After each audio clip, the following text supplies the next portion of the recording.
लोकसभेच्या निकालानंतर हवेत गोळीबार करण्याचा सातत्यानं प्रकार तुतारी गटाकडून होतोय। कालपर्यंत जी लोक म्हणत होती की अजितदादांचे अनेक आमदार त्यांच्या संपर्कात आहेत, मात्र त्यांच्या या बाष्कळ बोलण्याला काही अर्थ नाही। मी कालची महत्त्वपूर्ण बैठक जी ट्रायडंट हॉटेलला पार पडली त्याचा साक्षीदार आहे।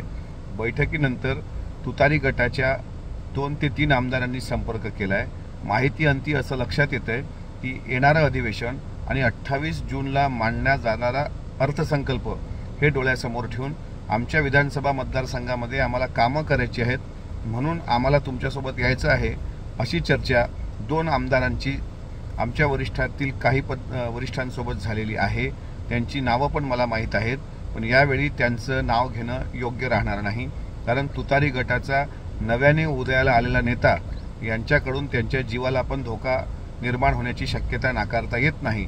मात्र लवकरच आमचे आमदार त्यांच्या संपर्कात आहेत की त्यांचे 3 आमच्याकडे येत आहेत, हे तुम्हाला अधिवेशन होईपर्यंत दिसेल।